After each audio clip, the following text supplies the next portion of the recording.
మరో super exclusive news చూద్దాం. ద్వితీయ శ్రేణి పట్టణాలను ఉగ్రవాదులు షెల్టర్ జోన్లుగా మార్చుకుంటున్నట్లు తెలుస్తోంది.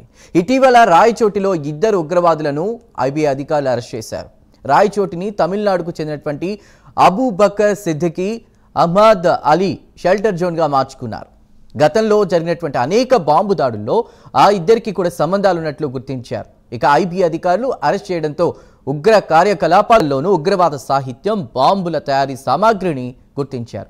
రాయచోటిలో నివాసం ఉంటూనే కొందరికి ఉగ్రవాద శిక్షణ ఇచ్చినట్లు అనుమానాలు కూడా వ్యక్తం అవుతున్నాయి. ఇటీవల విజయనగరంలోనూ ఉగ్ర లింకులతో ఇద్దరు వ్యక్తులు పట్టుబడ్డారు. ఇక దీంతో సీమ ప్రాంతాన్ని అసాంఘిక శక్తులు షెల్టర్ జోన్గా మార్చుకుంటున్నట్లు సమాచారం.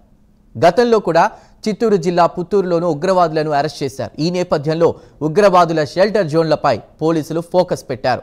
ఉగ్రవాదులు సీమ ప్రాంతాలను సేఫ్ జోన్గా భావిస్తున్నట్లు సమాచారం ఉండడంతో గార్డెన్ సర్చ్ పేరుతో ఎప్పటికప్పుడు పోలీసులు తనిఖీలు చేస్తున్నారు.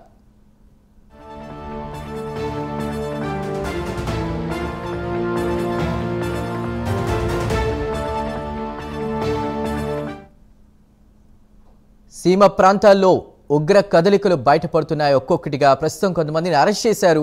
ప్రస్తుతం అప్డేట్స్ అందించడానికి కడప నుండి మా ప్రతినిధి సుధీర్ లైవ్ లో సిద్ధంగా ఉన్నారు. సుధీర్. Thank you Chandu. ముఖ్యంగా చూసుకుంటే కనుక ఇటీవల గడిచిన 2 రోజుల కిందట కూడా మనం చూసుకుంటే కనుక ఏదైతే అన్నమయ్య జిల్లా రాయచోటి పట్టణంలో కూడా దాదాపుగా ఏదైతే కొత్తపేట గ్రామంలో కూడా దాదాపుగా ఉగ్రవాదులను కూడా ఇద్దరిని అయితే కనుక తమిళనాడుకు చెందినటువంటి ఏటీఎస్ బృందం అంటే యాంటీ అరెక్షన్ స్క్వాడ్కి సంబంధించినటువంటి టీం కూడా పూర్తిస్థాయిలో కూడా ఇద్దరిని కూడా అరెస్ట్ చేసిన పరిస్థితి అయితే ఉందని చెప్పుకోవచ్చు. అయితే వీళ్ళిద్దరు కూడా దాదాపుగా గత 36 సంవత్సరాల నుంచి కూడా పూర్తిస్థాయిలో కూడా పలు బాంబు కేసులలో ప్రధానంగా వీళ్ళిద్దరు అయితే కనుక నిందితులు. అయితే 36,000గా పూర్తిస్థాయిలో కూడా వీళ్ళిద్దరు కూడా తప్పించుకున్న పరిస్థితి అయితే ఉంది. అయితే ముఖ్యంగా చూసుకుంటే కనుక గడిచిన 20 ఏళ్ల నుంచి కూడా వీళ్ళు రాయచోట్లో అయితే కనుక నివాసం ఉంటున్న పరిస్థితి అయితే ఉంది. అయితే కొత్తపేట పరిసర ప్రాంతాల్లో పూర్తిస్థాయిలో కూడా ఒక ఇంటిని అద్దెకు తీసుకోవడం జరిగింది. ఆ ఇంటిలో దాదాపుగా 20 ఏళ్ల నుంచి కూడా ఎవరైతే ఇద్దరు ఉగ్రవాదులు ఉన్నారో వాళ్ళు ఇద్దరు అయితే కనుక అక్కడే జీవనం సాగిస్తున్నవారు. అలాగే వీళ్ళలో ఒకరు చూసుకుంటే కనుక దాదాపుగా ఒకరు ఏదైతే రాయచోటి పట్టణంలో ఉన్నటువంటి ఒక బట్టల షాప్లో కూడా పూర్తి స్థాయిలో కూడా పనిచేసేవాడు. మరో వ్యక్తి కూడా పూర్తి స్థాయిలో కూరగాయల అంగడి నిర్వహిస్తూ కూడా ఇద్దరు జీవనం సాగించేవారు. అయితే ముఖ్యంగా మనం చూసుకుంటే కనుక దాదాపుగా వీళ్ళిద్దరు కూడా ఏదైతే గడిచిన 2 రోజుల కిందట మనం చూసుకుంటే కనుక తమిళనాడుకు చెందినటువంటి పోలీసులు అయితే కనుక పూర్తి స్థాయిలో కూడా అరెస్ట్ చేయడం జరిగింది. అరెస్ట్ చేసిన వెంటనే వీళ్ళిద్దరిని కూడా తమిళనాడు న్యాయస్థానం ముందర కూడా పెట్టడం జరిగింది. అయితే వాళ్ళ పూర్తి స్థాయిలో కూడా రిమాండ్ విధించడం జరిగింది. అయితే మనం చూసుకుంటే కనుక ముఖ్యంగా అబూబకర్ సిద్దిక్ అలాగే అలియాస్ నాగూర్ అతని పేరు, అలాగే మరో పక్క చూసుకుంటే కనుక మొహమ్మద్ అలీ అలియాస్ యూనుస్ ఇతని పేరు. మొత్తంగా వీళ్ళిద్దరు కూడా దాదాపుగా 20 ఏళ్ల నుంచి కూడా రాయచోటి పట్టణాన్ని కూడా ఏదైతే జీవనం సాగిస్తూ ఇద్దరు కూడా ఇక్కడ ఉండేవాళ్ళు. అయితే ముఖ్యంగా మనం చూసుకుంటే కనుక ఇక్కడి నుంచే టెర్రరిస్ట్ కలాపాలు కూడా పూర్తిస్థాయిలో సాగిస్తున్నారని చెప్పి పెద్ద ఎత్తున కూడా చెప్పుకోవచ్చు.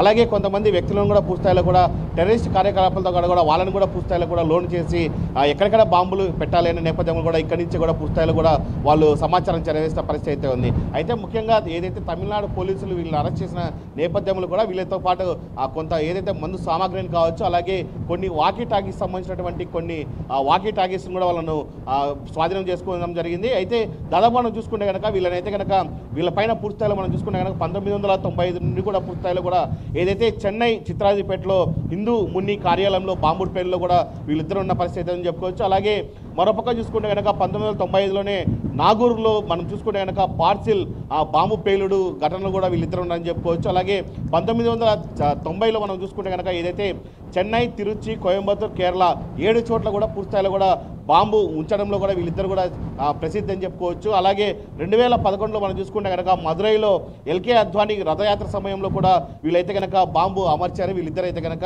మరోపక్క మనం 2012లో చూసుకుంటే కనుక ఏదైతే వేలూరులో డాక్టర్ అరవింద్ రెడ్డి హత్యలో కూడా వీళ్ళిద్దరు ఉన్నారని చెప్పి ప్రధానంగా మనం చెప్పుకోవచ్చు. అలాగే 2013లో చూసుకుంటే కనుక బెంగళూరు ఏదైతే మల్లేశ్వరంలో బీజేపీ కార్యాలయ సమీపంలో కూడా బాంబు పేలుడు కేసులో కూడా వీళ్ళిద్దరు ఉన్నారని చెప్పుకోవచ్చు.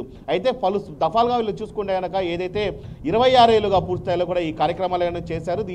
ఏదైతే ఈ కార్యక్రమాల అనంతం కూడా పూర్తిస్థాయిలో కూడా వీళ్ళైతే కనుక పూర్తిస్థాయిలో ఎక్కడా గుర్తుపట్టని నేపథ్యంలో కూడా కేవలం రాయలసీమ ప్రాంతాన్ని టార్గెట్ చేసుకొని వీళ్ళైతే కనుక అన్నమయ్య జిల్లా పరిధిలో ఉన్నటువంటి ఏదైతే రాయచోటి కొత్తపేటలో అయితే కనుక వీళ్ళైతే కనుక నివాసం ఏర్పాటు చేసుకోవడం జరిగింది. అయితే ముఖ్యంగా మనం చూసుకుంటే కనుక ఏదైతే గడిచిన 2 రోజుల క్రితం కూడా వీళ్ళని అరెస్ట్ చేయడం జరిగింది. ఈ నేపథ్యంలో కూడా రాయలసీమ వ్యాప్తంగా కూడా ప్రతి చోట కూడా అక్కడ ఉన్నటువంటి ఎస్పీలు కూడా అలర్ట్ అయిన పరిస్థితి అయితే ఉంది. అయితే మరొక మనం చూసుకుంటే కనుక ఇప్పటికే ప్రతి జిల్లాలో కావచ్చు, ప్రతి నియోజకవర్గంలో కావచ్చు, పోలీసులు అయితే కనుక పెద్ద ఎత్తున కూడా కార్డన్ సర్చ్ పేరుతో కూడా పెద్ద ఎత్తున కార్యక్రమాలు చేస్తున్న పరిస్థితి అయితే ఉంది.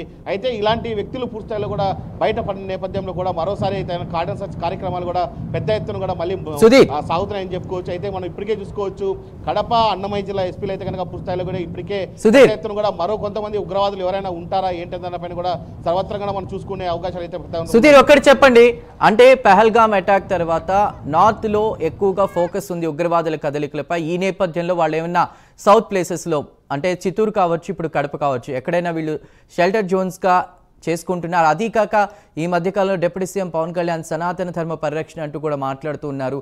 ఈ నేపథ్యంలో తెలుగు రాష్ట్రాల్లో వీళ్ళ కదలికలను ఏ విధంగా చూడాలి? అంటే మనం ప్రధానంగా చూసుకోవచ్చు, దాదాపుగా మనం చూసుకుంటే కనుక ఏదైతే వీళ్ళందరికి సంబంధించినటువంటి దాదాపుగా కేరళ నుంచి కూడా వీళ్ళిద్దరు కూడా దాదాపుగా 30 ఏళ్ల కిందట వీళ్ళైతే ఇక్కడికి రావడం జరిగింది. పూర్తిస్థాయిలో కూడా ఏదైతే మనం చూసుకోవచ్చు, ఏదైతే బాంబు దాడి కేసులు కావచ్చు, అలాగే ప్రధానంగా సంబంధించినటువంటి కొంతమంది వ్యక్తులకు సంబంధించిన హత్య కేసులు కావచ్చు, వీళ్ళిద్దరి పేర్లే పూర్తిస్థాయిలో కూడా బయటపడుతున్న పరిస్థితి అయితే ఉంది. అయితే మనం తాజాగా చూసుకుంటే కనుక ఇటీవల కాలంలో ఆంధ్రప్రదేశ్లో కూడా మరో చోట కూడా ఇప్పటికే ఉగ్రవాదులు ఇద్దరు కూడా పూర్తిస్థాయిలో అరెస్ట్ అయిన పరిస్థితి నెలకొందని చెప్పుకోవచ్చు. కేవలం మనం చూసుకుంటే కనుక ఏదైతే ఈ ఇద్దరు ఉగ్రవాదులు ఉన్నారో వాళ్ళు కూడా పూర్తిస్థాయిలో కూడా ఇక్కడి నుంచే ఏదైతే రాయచోట్లో ఉన్నటువంటి కొత్తపేట నుంచి కూడా పూర్తిస్థాయిలో కూడా వీళ్ళ కార్యకలాపాలు అనేవి కూడా పెద్ద ఎత్తున కూడా సాగిస్తూ వస్తున్నారు. అలాగే ముఖ్యంగా మనం చూసుకుంటే కనుక ఇప్పటికే తమిళనాడు పోలీసులు కూడా పూర్తిస్థాయిలో వీళ్ళని అరెస్ట్ చేయడం జరిగింది. అయితే ఆ విచారణలో మనం చూసుకుంటే కనుక ఏదైతే పెహల్గామ్ దాడి జరిగిందో ఆ పెహల్గామ్ దాడిలో వీళ్ళ హస్తం ఉందా లేదన్న దానిపైన కూడా సర్వత్రా ఉత్కంఠ అని చెప్పుకోవచ్చు. అయితే ముఖ్యంగా చూసుకుంటే కనుక ఏపీనే మనం చూసుకుంటే కనుక ఏపీలో మనం పక్క విశాఖపట్నంలో కూడా ఇప్పటికే ఇద్దరు వ్యక్తులను కూడా ఉగ్రవాదులు దాడి వాళ్ళు అరెస్ట్ చేయడం జరిగింది. మరో పక్క చూసుకుంటే కనుక ఇవాళ రాయచోట్లో కూడా ఇద్దరిని అరెస్ట్ చేయడం జరిగింది. అయితే ముఖ్యంగా చూసుకుంటే కనుక అరెస్ట్ చేసిన నేపథ్యంలో కూడా వీళ్ళ దగ్గర పెద్ద ఎత్తున కూడా ఏదైతే మందు సామాగ్రికి సంబంధించినటువంటి అలాగే బాంబుకు సంబంధించినటువంటి పెద్ద సామాగ్రిని కూడా వీళ్ళ నుంచి కూడా స్వాధీనం చేసుకోవడం జరిగింది. అలాగే వీళ్ళకి సంబంధించినటువంటి కొన్ని వాకీ టాకీలను కూడా స్వాధీనం చేసుకోవడం జరిగింది. అయితే ఇంత పెద్దన జరుగుతున్నా కానీ కేవలం పోలీసులు అయితే కనుక ఇంత జరుగుతున్నా కానీ ఎందుకు మన ఏపీ పోలీసులు పట్టిపట్టట్టు ఉన్నారా దానిపైన కూడా సర్వత్రా ఉత్కంఠ అని చెప్పుకోవచ్చు. ఏదేమైనా చూసుకుంటే కనుక రాయలసీమ జిల్లా అయితే కనుక ఉగ్ర కలకలాలు అయితే కనుక పూర్తిస్థాయిలో ఉన్నాయని చెప్పుకోవచ్చు. అటు ప్రజలు కూడా భయపడుతున్న పరిస్థితి ఉందని చెప్పుకోవచ్చు. Right Sudheer, thank you for the updates.